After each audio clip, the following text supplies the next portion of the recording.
The Otega Oweh of old returned in Kentucky's win this weekend. It's what Kentucky fans have been waiting for. They finally got it. Now, the stat line won't wow you. In 24 minutes, he had 11 points, 5 rebounds, 2 assists, but he did have 3 steals, just looked noticeably more engaged defensively in stretches of this game.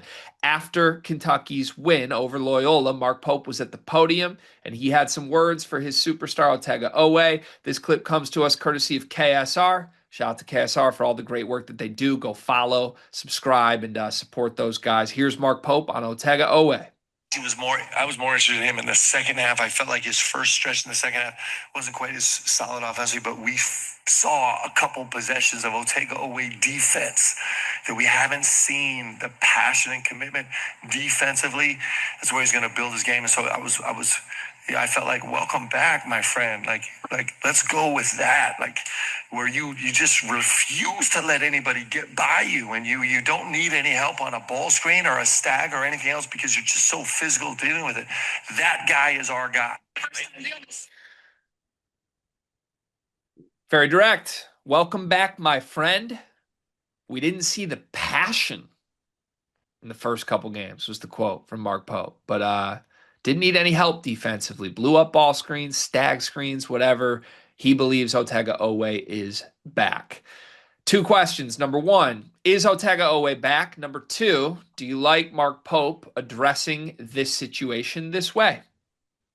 You know what? I do think so, just because I think it's some positivity brought to the press conference that hasn't necessarily been very evident, I think, over previous media availability in the last couple games. So I think it's good to see. I'm trying to look at it through a more of a positive lens, instead of the main thought that comes to my head, which is like it took to game 5 with our, getting embarrassed at MSG for Otega Oweh to say that a Loyola Maryland player can't get past them. I think Otega Oweh could be a shot deep and still not let those players get past them. I still want to see it against higher level competition and him being able to carry that. The whole like effort thing turning on is still like concerning to me as a whole for the best basketball player on your team. But yes, you got to walk before you can run, and you got to be able to stop a Loyola Maryland player before you can stop an actual high major player. So, yay, 2 thumbs up. So we have 3 different Kentucky videos going up on the channel. We did Dan Issel's comments. You were overwhelmingly negative to Mr. Issel. We have a second video coming that we haven't even recorded yet, where Mark Pope says that he's a terrible loser, and we'll break down exactly what that means. Um, here's what I would say on this one. I think Otega Oweh is back, first of all. I think he looked noticeably more engaged, and I respect Mark Pope for calling this what it is. I think, honestly, whether or not Pope wanted to discuss it this way, he was going to be asked to discuss it this way because anyone with 2 eyes that has paid attention to Kentucky at all can tell that Otega Oweh hasn't been good enough from an effort standpoint. And if you didn't realize that from watching Kentucky, you probably realized it from listening to Otega himself in the post game after the Michigan State loss when he said effort was the biggest thing he needed to fix. It's been a strange situation, point blank, with Otega. Like, rarely has a player hit that good with that level of SEC player of the year expectations ever been 4 games into a season being like, yeah, my effort's not good enough, Yeah. and being right about it. So I would say this. It still wasn't there for the full game here. And Pope says as much. He's like, yeah, there were still parts of this game that I didn't think were great. So it's still a work in progress.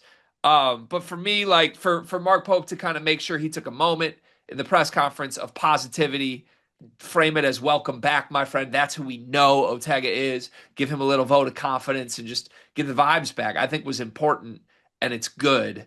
And that's the good half of what I have to say about that.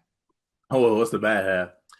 I'll get to that in just a moment, but real quick, you do think like Mark Pope won the PR this weekend finally, right? Like, feels like people are kind of off his ass for the first time in a week. Uh, yeah, I think so. He said a lot of good things in this presser, and this is including one of them. Mm-hmm. Okay, here's my bad. Why is it always got to be emotional? Do we have to frame everything through an emotional Mark Pope lens? Why? I don't get it. I know that's just like who he is, but this whole like Otega had a good game could be as simple as that's the Otega we know. It was great to see him have a good game. Instead, it's welcome back, Otega. We didn't see the passion. Who is that helping here? Are NBA GMs listening to Mark Pope admit that Otega didn't care for 4 games? Is that going to help him in his future? Now, I understand. Well, Otega himself already said he didn't care for 4 games. I know, but like, I would like to think the coach isn't going to keep reminding everyone of this. Like, he had a good game. He had 4 bad games. Basketball. Good game, That, bad game. Instead, that's it's like, does Otega, does his heartstrings desire this enough? well, I, I made a joke God. about this, and there is a level of seriousness to it. He approaches press conferences like he's Jalen Hurts. Yeah. It's like it's like, I know a lot of y'all saw like what happened on the basketball court, but like I truly break up games in moments where the ball isn't touching the floor. Like that point 0.7 seconds before the dribble touches the floor is what's going to determine where this team goes. And that goes for everyone from top to bottom. And you're just like, okay, but like, can we make shots? Can we check? Basketball, basketball, basketball. Which, by the way, this press conference wasn't all basketball. We did get the Mark Pope hits in this one. Right. But he won So people like, back over because the basketball won. So I guess it doesn't matter if you're emotional as long as you're winning. Is that the takeaway? do coaches watch film Yeah, I think of he like needs to how watch like his own press conference film. yeah, maybe that or just like I don't know, like if I had creative control over this, I would have a Mark Pope breakout period where like I feel like he just watches like an hour of Joe Mazzulla press conferences and just approaches games like that. Yeah. Yeah, I hear it. I look, in the end, it doesn't matter as long as they're winning, but truly, I just feel like Mark Pope is the human embodiment of like the guys gotta want it more meme that we always joke about, right?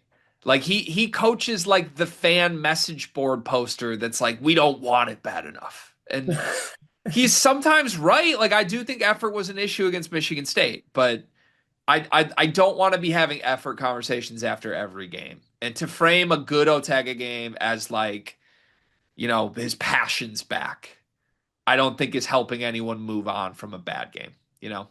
Yeah, I agree.